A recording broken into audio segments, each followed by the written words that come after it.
10, 9, ignition sequence starts. 6, 5, 4, 3, 2, 1, 0.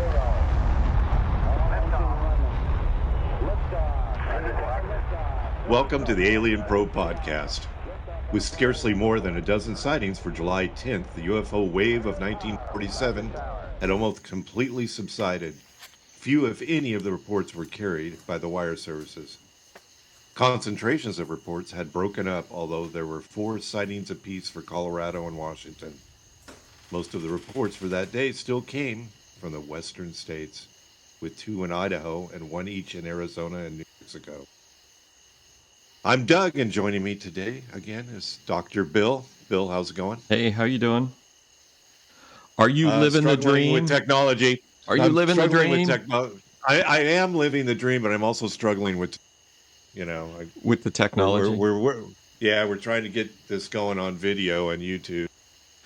My side's having difficult caps, but we're working on it. We'll get it done. We're going to take, we're going to be sporadic over the next couple months, trying to get things together. Sporadic. I like that word. And I'm going to try and do some little snippets of things. So try and keep we'll put those up. Keep it rolling. Keep it rolling. Probably hear from Deb. Deb will come on. We got some Black Eyed Kids continuation to do, and maybe Kevin Modesto or Mopar Kevin can come up and do the lizard people. Yeah. In the government. Also, but what I just read was from the 1947. Who's Bluchard? UFO report, 1940 report on the UFO wave of 1947 by Ted Blucher, with an introduction by James E. McDonald, 1967, and it was updated in 2005, and it's from NICAP.org. I was wondering, one of the reasons that I think this report came out in 1967 was because of the Conway study, which was... I can't touch this stuff. All right. It's not here. It's on the other side of the bookshelf, of course. Screw it. Yeah, hello. Hey. Who are you? This thing is... Who are you? What are you doing? This report is so... Who are you? Where am I? Who am I? This report is so long, and then I just got I don't have it smart on the PDFs with bookmarks. I got it on paper, which I'm going through. Yeah. Hey, did you see that the House has finalized the National Defense Authorization Act, and in there is is an amendment which specifically lays out that the government is to coordinate, investigate, and report on UAPs, along with scientific studies, study medical things. What's it called? Is it another branch of service like the Army and the Air Force? Well, this is under the, I think it's the DOJ, but they're involving a bunch of the Department of Energy is supposed to be involved, the DOJ. National Atmospheric and Oceanic Organization, some other ones. It's pretty detailed, and I mean it's a full-blown amendment that says that the DOJ and stuff is to investigate, scientifically coordinate, and report to Congress in classified and unclassified reports on UAPs. I mean, it's a full. It's bigger than Blue Book. But in my experience, the more agencies that get involved, the less cooperation and communication. Hopefully, they fix that, because we know in the past that's been a problem. Well, one of the things they don't talk to each other. Yeah, one of the things. Yeah, that's probably going to happen. One of the things that they have in here, I found what I was looking for. One of the things that they have in the report is they want to specifically have Congress say what agencies and organizations are communicating with each other. So they'll have like a list of whatever. But it's a full-blown, extremely well-written amendment to the Defense Act that says that is a very serious, telling the DOJ to take this stuff seriously, investigate it seriously. They'll have a budget. The organizations are supposed to coordinate with each other, and they're supposed to report to Congress. So there'll be a report out next year, the first report, I think, next year. And there'll be hopefully we'll get more than we got on the last report, which was nothing. Yeah, that's really. That looks like it might happen because it says it's supposed to have a classified and unclassified component to it. And I got all this information because I watched Chris Lato's YouTube page, and he went through it almost point by point. And he's got a really good YouTube page, YouTube site or whatever. So this report, well, we're hopeful. Yeah. So this report, the 1947 report on the wave of 1947, was done in response to who's paying for it? I guess Congress created a grant that went to the University of Colorado gave them, this was Dr. Edward U. Condon, the Colorado Project, as it has been called, to conclusively probe UFOs. And they were given $500,000, which I did an inflation adjustment calculation, was equivalent of $4.3 million for this university to investigate UFOs. And of course, they came up with the report that, no, there's nothing there.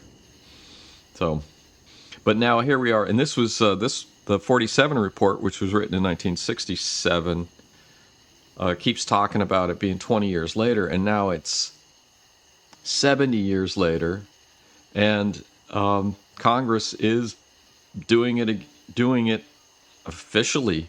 And I'm wondering if it's because they're afraid of competition from like the Galileo project at Harvard. Yeah. So anyway, I mean, that's in the news. Yeah, that's interesting because maybe Galileo did have an effect on their decision, but it's, again, we're all just, these things are flying around, and are they even manned or aliened or whatever they are flying around, and are they drones, and have we found, I mean, if they want to really get to where we're at, I mean, do we not have any pieces of UFO at Wright-Patterson or Area 51? Why can't we just say, we have, if you really want to make an impact, we have the evidence, we have the alien bodies, we have the spacecraft pieces. Here they are. We're still studying them. And like you said, maybe it's a patent thing or something. I don't know. It would be weird, but anything possible. Well, this guy, Chris Lato, who was 20 years in the Air Force with an F-16 fighter pilot, his opinion is, he was saying that these agencies and organizations, they don't want to give up their secrets. They just... Why? It's knowledge is, I guess, knowledge. Because that's a secret. Because it's a secret. That's exactly what it is. It's like, oh, we have this secret. We're special. Don't say that. It's a secret. We're special. It won't have anything to do if we tell everybody all our secrets. We don't want to lose our job. What will we do if they don't know our secrets? So everybody's got all these secrets, and everybody's got all this material, and nobody's really giving us what we need to know. Which is hopefully what we've been talking about, the legislation that's coming about. Hopefully it'll be able to tell us something. I mean, I'm not asking, you don't need to, have a UFO land on the lawn of the White House or anything. Just give us a piece of, we found this. It's raw. I don't know if they want to say we covered up Roswell. Now it's like they screwed themselves because Well, we do have the Roswell pieces, and we look like we're trying to hide something, which we were. What with Roswell? Oh, this report too is interesting because it's Roswell is a hoax. Maury Island is a hoax, and that's I don't know. Maury Island's weird. We talked about that, and it's just the more you look into it, the weirder it is. Maury Island's huge, and the connection with the JFK assassination. Oh, with Chrisman? With Chrisman, and we beat that one to death, but it's there is what is happening. I mean, if you read through these, I kind of connected a few of them to the more exciting, the Roswell, the dates. So the dates of these as compared to the dates of the Roswell sighting, as a date to the Maury Island sighting, as a date to the Kenneth Arnold sighting. These are the more outstanding and highlighted events. So I'm looking at the dates on these and comparing them. Okay, well, they saw Maury Island on this date. This is a date. This, and these events are well documented. I've never seen anything as well documented, and it's just 1 year they're talking about. And I mean, in this 1947 wave? The 47, yeah. I mean, this is amazing. Well, in this report, they quoted the report on unidentified flying objects. And in chapter... The era of confusion begins. And they said, and Ruppelt says, by the end of July 1947, the UFO security lid was down tight. The few members of the press who did inquire about what the Air Force was doing got the same treatment that you would get today if you inquired about the number of thermonuclear weapons stockpiled in the U.S. atomic arsenal.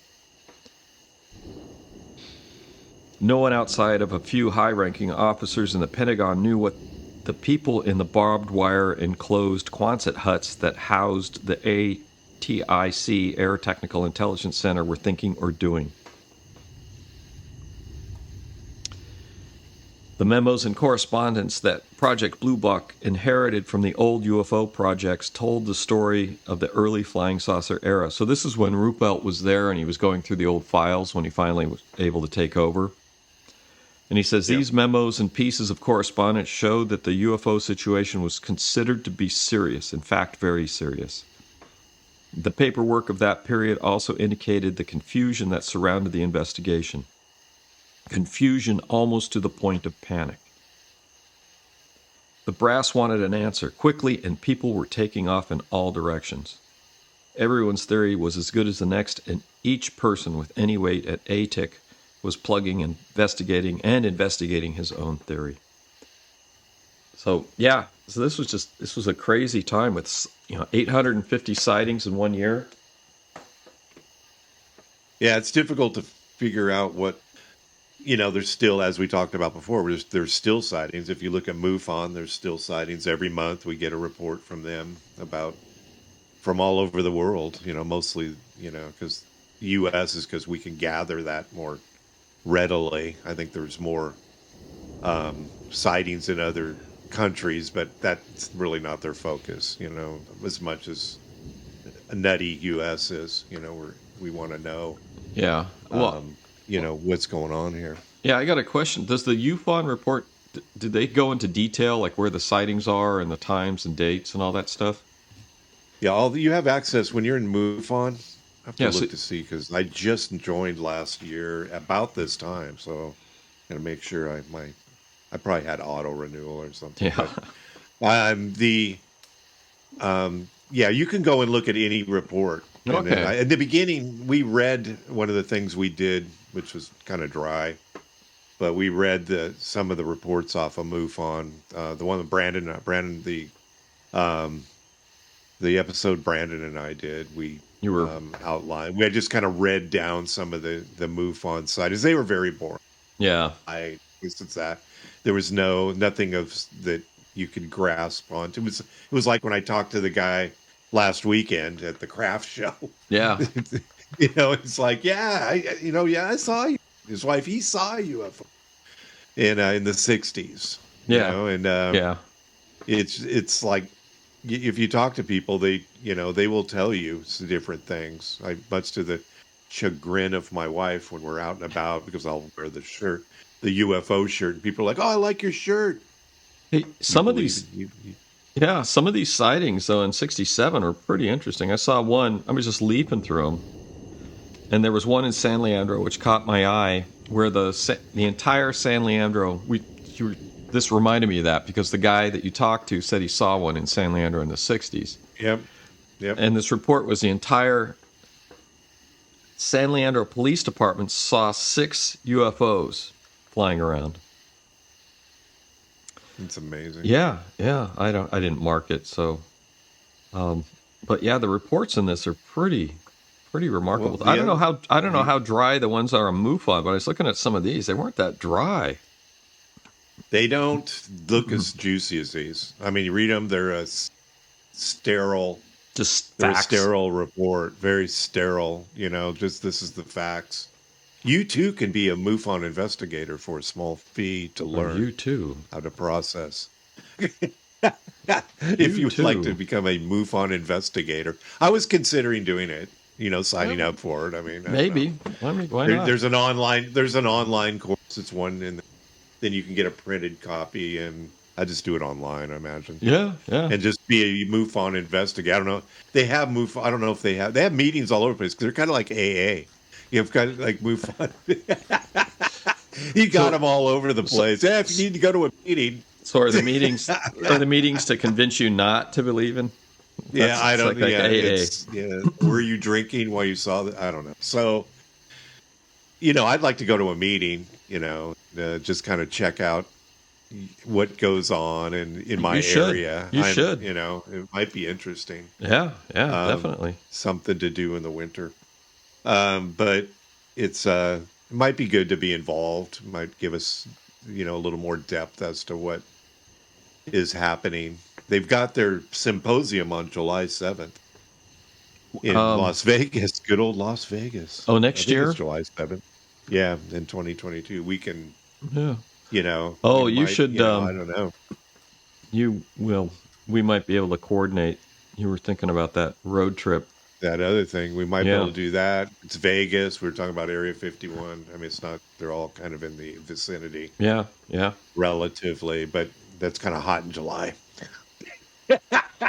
Yeah, that's like peak hot. In July in Las Vegas. Well, we're going to be inside for that. Anything else we do is going to be very hot. Yeah, it's going to be very hot. Very hot. It'll be interesting, though. So, yeah, I was reading through a lot of these reports, and they are juicy, I will say. As good as I've read in one publication, I would have to say. Well, it's a good find. What I read before was, like, when this report first came out in 1967, Roswell wasn't even in it. And so that was added in I think the 2005 update. But they say it's a hoax, right? Are they under the hoax section? I can go to the beginning. I think that's at the beginning. But I can't verify that, but that's just what I've read. So this is 2005. Yeah. I don't know. Yeah, they wouldn't, the Army Air Corps wouldn't send a special detachment with the remains of a balloon to Wright-Patterson. That's all I'm going to say about it. That's just, here, make sure you get these balloon pieces on here. And then they don't make any sense. And the Maury Island thing is real interesting. I have a rebuttal by Ray Palmer, who was the guy that sent Arnold to investigate Maury Island. Maury Island's weird. And then, there's some. He's the publication that he's the editor of at that time. I can't even remember what magazine it was. He did Flying Saucer magazine, and which I have. I can't reach. It's over there. And I don't remember what he was publishing at the time. It might have been Fate magazine, the first issue of Fate magazine. Ray Palmer was running that magazine for a while, and then he sold it, or went off on his own or whatever. I'm not sure what the detail is. I think he was like part owner, and he sold it off to the people that then ran it for the next 20, 30 years. But he was only involved with like the first 8 issues. But he's an interesting guy. He insists that it wasn't a fake, and he's very critical of like Ruppelt saying that it was a hoax. And oh, really? Yeah, and he was. It's all that he. It's what he could do. Let me go grab that real quick. Okay, no problem. All right, I got it here. So, yeah, I have an old copy of Flying Saucer, the magazine of Space Conquest from December 1958, and he really slams Ruppelt, but then Ruppelt was only alive for a little while longer. He's asking Ruppelt to comment, which of course he didn't do. Yeah. Oh, and he wrote an article called "The Truth About Ruppelt," about the book, about Ruppelt's book. He said, in the absence of something, let it be axiomatic that Mr. Ruppelt is with blah, blah, blah. Okay. He asked that, he says he's, Roswell Gallery published, for which published, according to his statements, are provable, libelous, and damaging, and character assassination because of the lack of proof. However, because it has become vitally important that the truth be known about the flying saucers, that military and government secrecy and suppression and censorship of public information, not only in this category but in all business of self-government that is properly that of the American people, be done away with, and the practice of deceit, distortion of news, stifling of the press, misinformation in place of information, and in many instances, the Schmidt sanity incarceration is a case in point. That's interesting. Actually, persecution and violation of a citizen's rights, and because of the forgotten caution of our forefathers that an informed public is a free public, it has now become necessary that this editor demand that Mr. Ruppelt do one of two things: either prove that he has said in his book by presenting that proof for publication in this magazine, or use these pages to present his public apology and state that the passages we shall quote in this article have taken from his book are falsehoods. So he took exception with Ruppelt saying that it was a hoax. It's definitely weird. Maury Island is weird, and it ties in with the JFK assassination, which is absolutely crazy with Chrisman. Yeah. That is nuts. And it was the first sighting of the Men in Black. It's absolutely, that's just crazy. Just absolutely crazy. So this report, I saw, it does characterizations of stuff. It says patterns and appearance and behavior. It's like loose formations. The way they describe is a more loose, more favorable way when they describe. They're more real. They seem more real because they're not sterile. Oh, these reports. Oh, just yeah. But a lot of them are flying in formation. I mean, the things we've heard they fly, 6 or 7 in formation. They don't look like they're saucers, but they're saucers with I guess you could say with a bite taken out of them. They were just kind of a not complete saucer. Some of the reports, I noticed a couple of the reports said as they flew as low as 400, which is really 400 feet. But they were far away. Yeah, they said some of them were like 400 feet. Not like, they said 400 feet. Some people don't have a sense of height, but that's pretty low. Then when they turned sideways, they were really thin. Said on a couple of them, which I don't know how, if the thing's landing in front, then that would be. So, did you want to do a word from your sponsor? Yes, we better do a word from our sponsor, Orion BCS. Do you own a business and take credit cards for payments? Are your fees higher than you'd like? Not sure? Want to find out? If your answer is yes to any of these questions, check out Orion Bank Card Services. So visit orionbcs.com and let them begin the process towards saving you money to help you realize your financial goals. Once again, visit orionbcs.com and contact them today. All programs of Orion BCS are subject to terms and conditions. Visit orionbcs.com for more details. Thank you, Orion. And thank you for the reminder. Yes. I was just going through these reports. I mean, it's just amazing. They have V and triangular formations. I'm gonna bang around here. Called her husband's attention. In touch with. Well, they had them in Bakers. It's funny, the California side. I was looking at that Auburn. Bakersfield. Yeah. Bakersfield, veteran flyer, stunt pilot, lying on his lawn in sunbathing about noon. Saw 10 flat circular objects flying overhead in a northerly direction. 9 of these objects were in a V formation, trailing along the rear. Sounds okay. Probably he said they were probably in the Navy's experimental plane, the XF-5U-1, or Flying Flapjack. Not the stupid Flying Flapjack. Yeah, I can't just... That was nothing. A formation of flapjacks. Yeah. Do they build more than one? They only build a couple. But there's one somewhere. We're gonna have to see it. Yeah. It didn't fly that well. And there's that report in Ruppelt's book where they found one on a beach. Yeah, it fell off something. It landed in the water, and that is bizarre. It'd be nice to find. Yeah. It's just absolutely bizarre. Redlands. I wouldn't give it back to the military. Put it in my garage. Tow it into my barn. Redlands, California. Bread truck driver. These are triangular formations. H.J. Stell. This is what I like about this, is that they're these are, since they're newspaper reports, they have people's names and stuff in it. With the Project Blue Book, they do a lot of removing names, especially military personnel. Reported they'd seen 8 disc-shaped objects at 6:12 a.m. PSD, and as he was making his deliveries, swishing overhead in a southwesterly hurry, like a happy little group.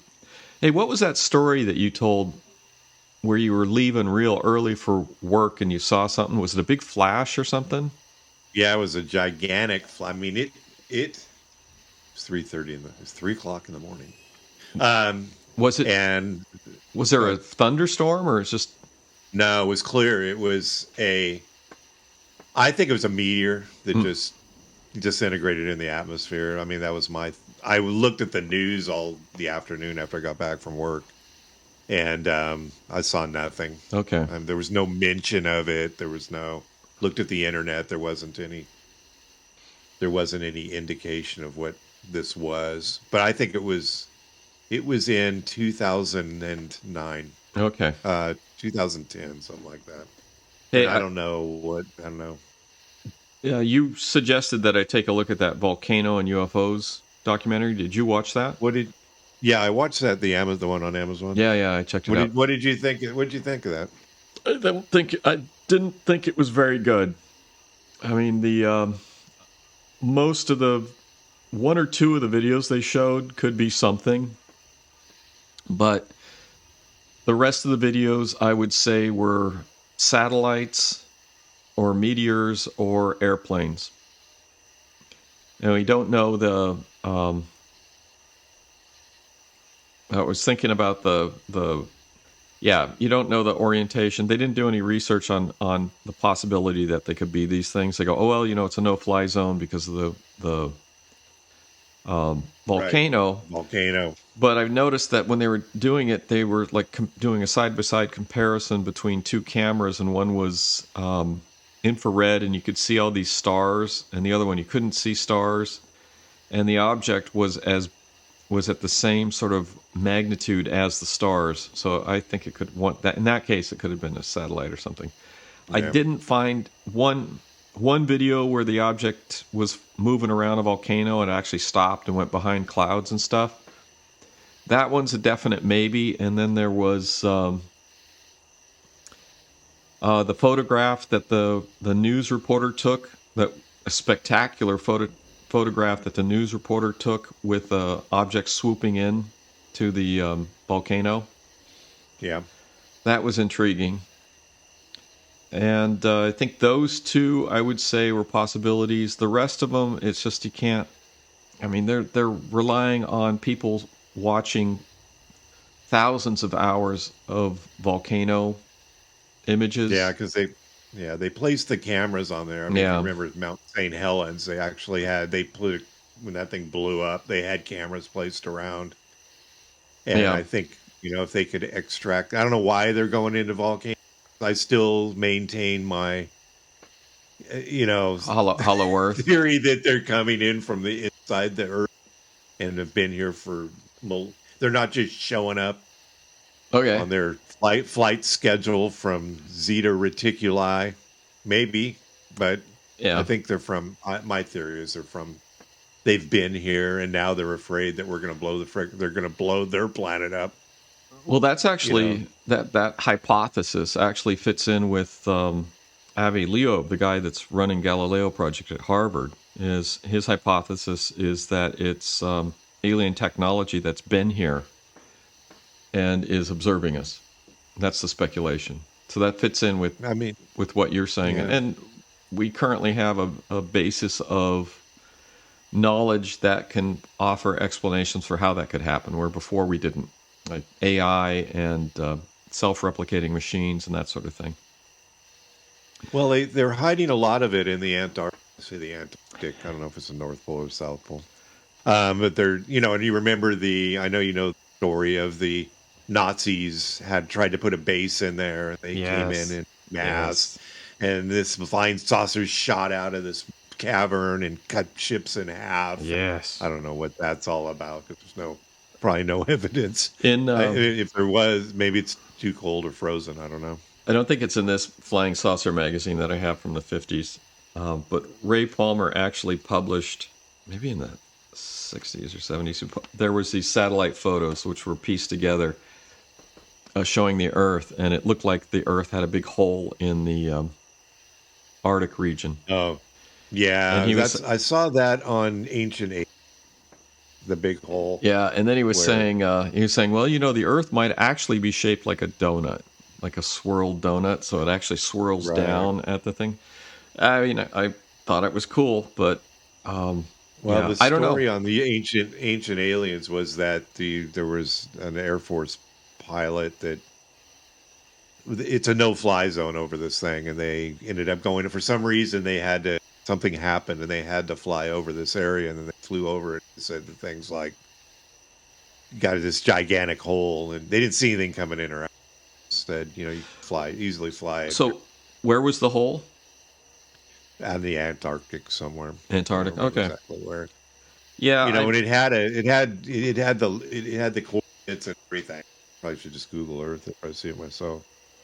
But, it's an interesting story. I mean, and plus it's melting, right? I mean, the ice caps are melting. We're in that cycle where, it's going to, I know they're melting because I see the shows on TV, the commercials asking for money because the polar bears don't have anywhere to go. Yeah, the poor polar bears. Yeah, I have no idea. Apparently, though, they're melting so badly that the Russians were surprised by the freeze this year, and they have like a dozen ships that are stuck because the Arctic froze quicker than they were anticipating. Oh, that sucks. Yeah, sucks for them. Yeah. So I don't know. I don't have enough data to even make an opinion on this stuff, on the climate stuff. Yeah. Well, you're more facts. I'm kind of fantasy. Yeah. I'm a fantasy type of guy. I just know that. I'm a fantasy type of person. I like a fantasy. So this is Hey, everybody loves a fan. Hello. So I'm looking at straight line formations, and here's one July 5th, 1947, Auburn, California.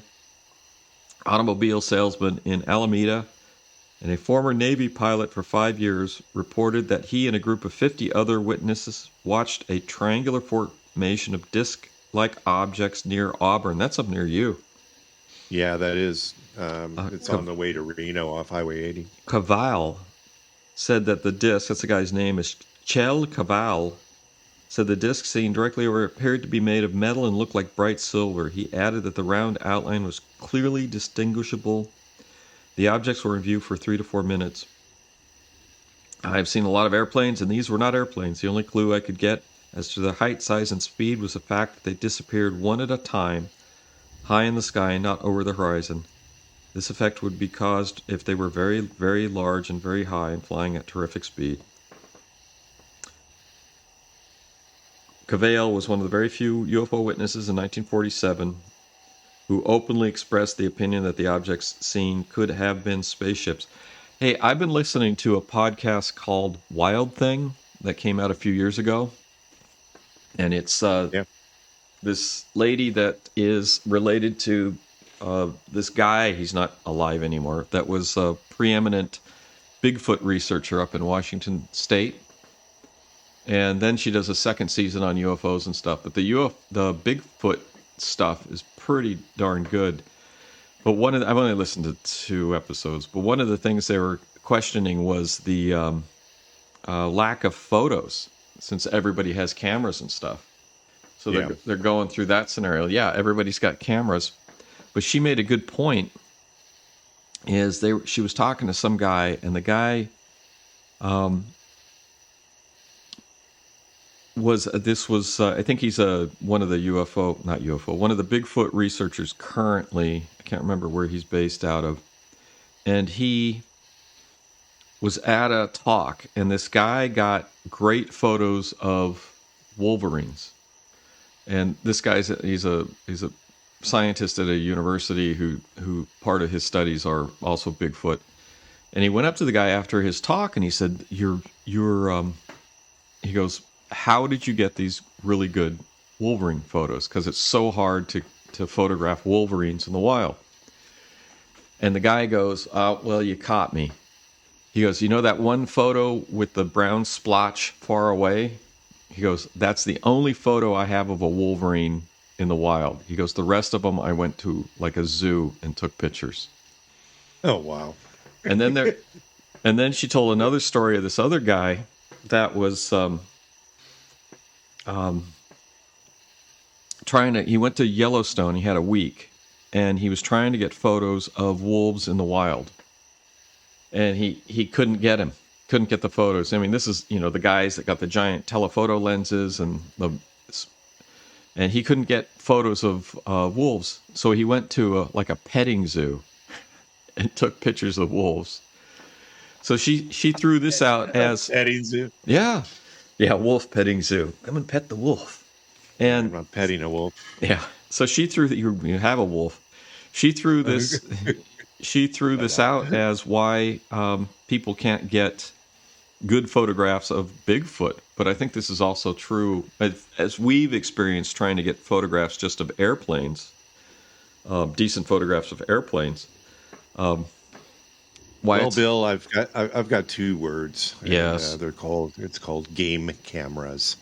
It's like if you want, don't those things get activated? I mean, if you think Bigfoot's in this area, set up a bunch of game cameras. I don't think they're intuitive enough. I don't think. No, I don't think they are. Oh, I'm gonna crush this game camera. It's got a picture of me. That is actually a good point too.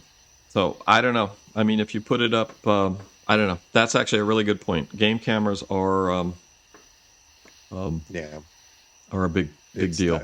I'm not sold on Bigfoot simply because.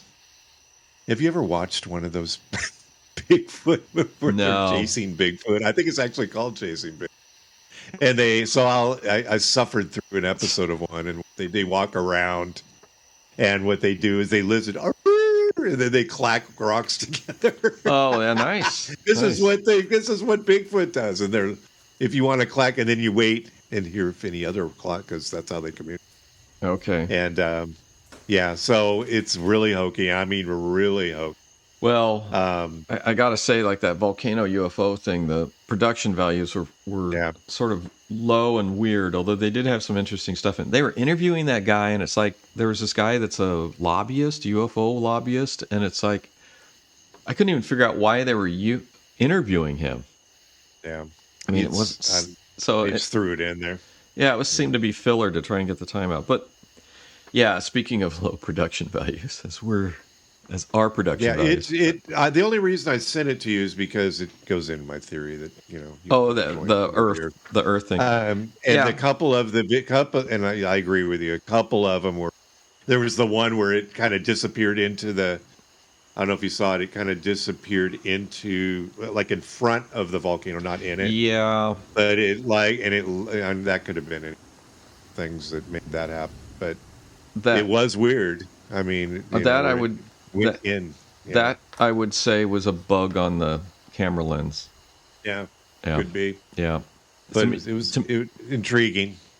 Yeah, that one I didn't believe. Because it looked to me like it was a bug, and then it just flew off of the lens. It walked down, and then it flew off. That's why it disappeared. It's just like, no. Fly. It's a fly. Yeah. They say that's a UFO. It's a UFO. There was actually a video I saw, that guy that debunks these things. He had one video, and it showed people thought it was a UFO, and it was a fly just flying across. Yeah. So... Well, there's flies and there's this seagull. People take a quick, like we talked about. It's hard for us to take a picture. Maybe your new camera is going to be able to. My new camera. Your new phone camera. No, I mean it's good, but it's not that good. I have a better camera. It looks like a blurry seagull. A couple of taking pictures of this is a blurry seagull. People say it's a UFO. Yeah, the people overestimate the ability of people to take photos, and they overestimate the ability of the cameras. There are really good photos out there. There is the one photo that the Condon Committee couldn't find an explanation for after extensive analysis, and I can say which one that is because now that I have my bookshelf where I can reach it. And if I can find it in this book. But there are a few compelling UFO photos out there, and that you cannot just explain away. Well, I mean, they've got it on gun camera, and a Hornet, Super Hornet. Yeah. That took with that. That was That was old. That was old, like 2014. Did you realize that? How old that is? Yeah. And they're still, I mean, it's like, I don't know what they're doing. The one picture was by Mrs. Paul Trent was feeding rabbits in her backyard. This is May 11th, 1950. She saw a huge metallic disc gliding silently through the overcast sky. Called her husband, he took a photo. And this looks like the flying saucer with the flat bottom and the little tower on the top. Yeah, the little periscope looking thing. Yeah, and that one? The Condon report said the simplest, most direct interpretation of the photographs confirmed precisely what the witnesses say they saw. It's interesting because this couple, I mean, they're just a couple farmers on a farm in the middle of nowhere. Where are they? Oregon, McMinnville, Oregon, and they had actually bought the camera because they had been seeing UFOs. They've been seeing weird things. So they bought a camera. Just for that, huh? Just for that. And they got a photo. And it's one photo. I think there's more than that. Where it's been extensively analyzed and investigated. And all they can say is that, it looks like they photographed this and it's not a fake. They didn't want to make any money out of it. They didn't want any press out of it. Although they got press out of it. Yeah. And it's like that guy in Italy that I talked about with I got to find those photos. The guy that took pictures on a glacier of a UFO with a robot guy walking around, and he got hammered for it. And it was, maybe Didn't he have a flying saucer, UFO also, didn't he? It was a flying Wasn't just saucer with a little man. It looked looked like it was right out of a Disney movie. And the guy lost his job. I mean, his life was ruined over it because he That is so dumb. yeah. A newspaper said, "Hey, can we publish?" He goes, "Yeah, you can publish it." And then his life was ruined. And that's it's one of the points that this report makes is these sightings were before the time. So it's like we know that after 1947 that a UFO witness might be afraid to report a sighting for fear of ensuing ridicule and intimidation. So which is why I think this report is particularly interesting, because these people, they had no idea. These were in the newspapers. They had no idea what, basically just, it was flying saucers, so people were just talking about the strange things they were seeing. Yeah, there's a lot out there that people have seen. I mean, the whole thing, okay, so now we're going to have a way to, I don't want to say company, whatever they put together. It's not an armed branch of the armed services, whatever we're going to use to, like you mentioned in the beginning of the show. The DOJ with the DOJ and it's so, what are we going to, I mean, we can't catch it. I don't even know if we can shoot it down because we don't know. When you shoot a missile at something, it's either locking onto the exhaust or a material that we know, or that can simply catch it. I don't know if our missiles could even catch it. They go off so fast. So what do we got this, we're going to have this agency, and okay, so what are they going to be able to come up with? The only thing that's left is for the agency to say, okay, all the past evidence that we have, we need to take out and examine and figure out what's going on and let the public know. Let the public know that, what we have.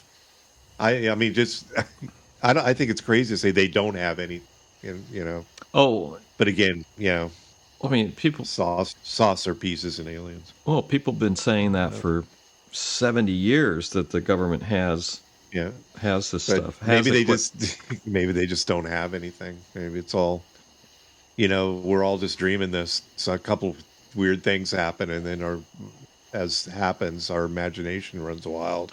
But there's evidence, like you said, the photographs. There's evidence. We got it direct from the military with the Tic Tac thing. Yeah. Well, years ago, there's no recent.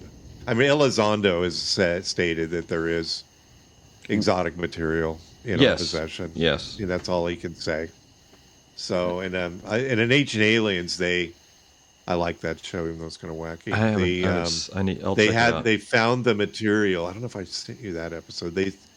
Because if I find something that's really relevant, I'll send you, because there's so many episodes. Yeah. But they met the lady that's always on She was on Skinwalker too, and the guy with the crazy hair. Oh, they like interview them about things. Yeah, they talk. Yeah. Okay. Found this material and they analyzed it, and it was exotic. Well, they were in Roswell, so they go to Roswell at the crash site, and they got a metal detector, which is what I'd like to do, but I doubt we'll do that.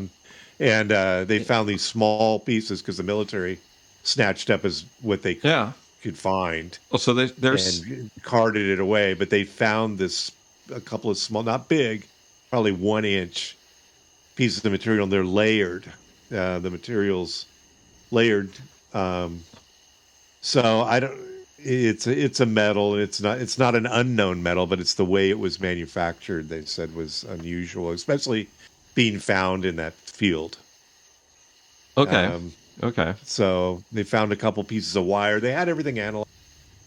Nothing was definitive. This is from Flying Saucer, but it was exotic material, and it was a great episode that they, were able to have these pieces, and I thought it was interesting. But again, okay, we got some pieces of garbage, and we've got stories, and I just wish they'd this is what we're seeing.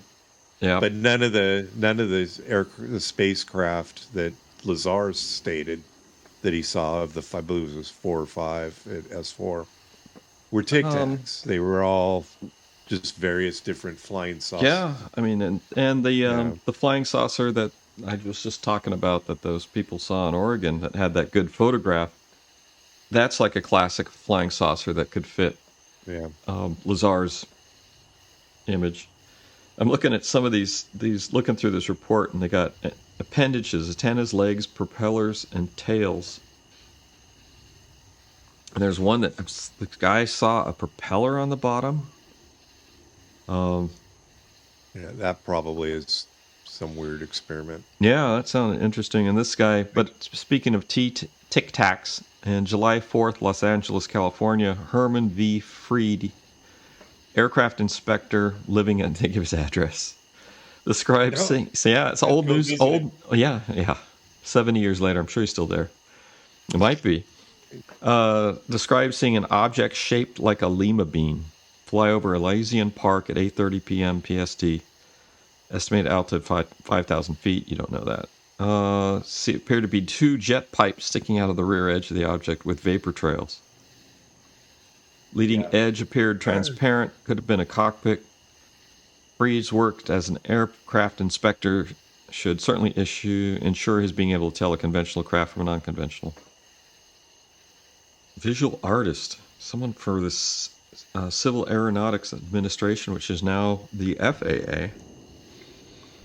Made a sketch of it. He had in his pocket antenna-like appendage sticking out of the bottom. Oh, that's interesting. Stick-like appendage, like a radio antenna. So, anyway, I was just looking through this again. I was looking for that San Leandro report by the San Leandro Police Department, because, we know that area. We grew up around there. Yeah. And that guy you just talked to said he had seen something, but that was 20 years later. And, that was in the 60s. Torpedo-shaped or cylindrical-shaped, cone-shaped objects, propeller-shaped objects. That would be interesting. V-wing, satellite. I guess I just missed it. I must have missed it. Palmdale, California. They got one from Sacramento, July 9th, 47, and for a period of 20 minutes beginning at 1:45 PST. Oh, this is Savina Rosetta with her son Dempsey. And several neighborhood children watched a shiny disc-shaped object maneuver overhead.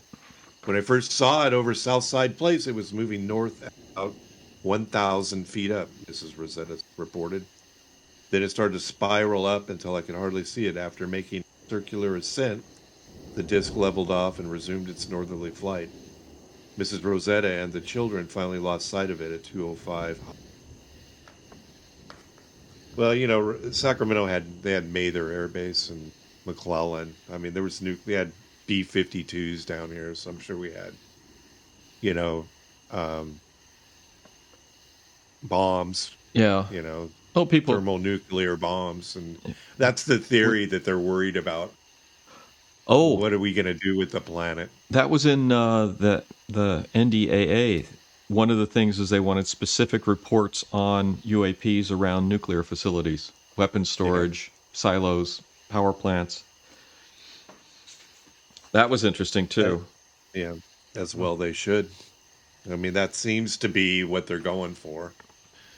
I mean, I don't know what they're doing. The USOs, the undersea UFOs, down there. Undersea objects. I don't know what they're undersea objects, and they're down in Southern California by Catalina. And those are, they say, there's a heavy activity down there underneath the ocean. And we're not real good about exploring down there either. Hey, speaking of USOs, here's a case 158, July 2nd, 1947, San Francisco, California. Sergeant David Mineri of the State Highway Patrol was driving on the Golden Gate Bridge from Lombard Street approach shortly after 2:15 PST when he and a passenger, Walter Castro, saw 6 small objects plummet down past the bridge and into the bay. Oh, wow. They were close together, about a foot apart. They were silver and shiny, about as big as a football, but shaped round like a basketball. Straight down, couldn't estimate how fast. They fell into the bay east of the bridge. This is when you could probably stop on the bridge and get out and look. Was that the Bay? I didn't get it. Was that the Bay Bridge? It's Golden Gate. Golden Gate Bridge. The Golden Gate runs north to south, so yeah, it would be the east side would be the ocean side. The bay side. Would that be It'd be the Alcatraz side. Yeah. It's that it. I mean, yeah, probably in the bay when we were there. Commenting. Well, this is 1947. Yeah, he said this Presidio Army Major Steve Moore Monroe brushed the sighting off. I can see the same thing right now. He told... Oh, flip it over. Oh, that works. Reporters, Friday the 4th of July, in case you've forgotten, some of the boys are down on the waterfront trying out fireworks. Okay. But as far as Sergeant Maneri said, they're concerned he and Castro saw fall in the bay were no fireworks. Yeah, I'm just looking at this other... Yeah, I found the San Leandro one. I was just looking... God, this thing's... And McDonald, what's interesting is Dr. McDonald did follow-up on these reports in the 60s. I'm just looking at his reports.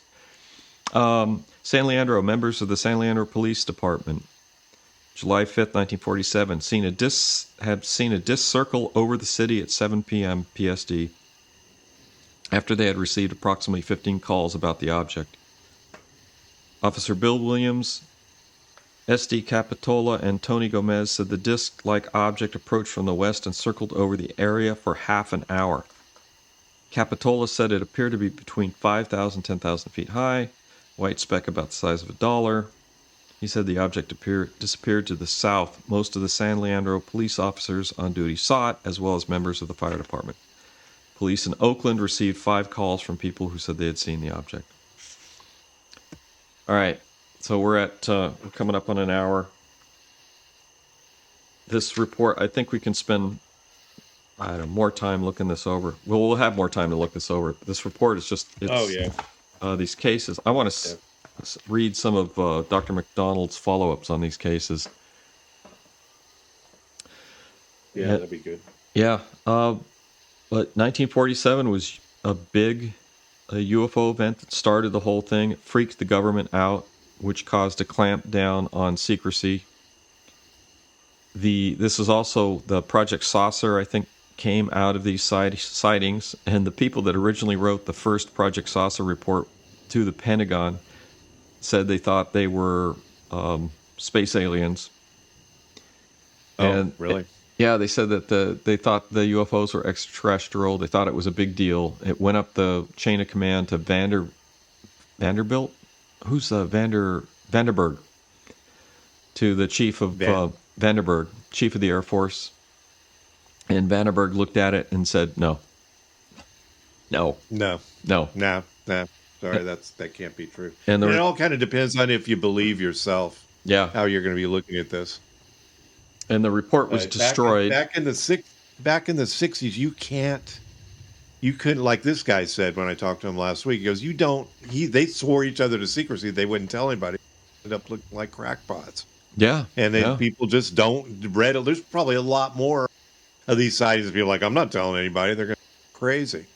Well, the 1947 sightings is where where this began, and this report talks about that, where they're making fun of people. The newspaper started making fun of people, and that brought about the reluctance, the beginning of the reluctance of people to report these things. And then you had the CIA had that the Roberts Committee, which formulated the official government policy to re-educate the public on UFOs.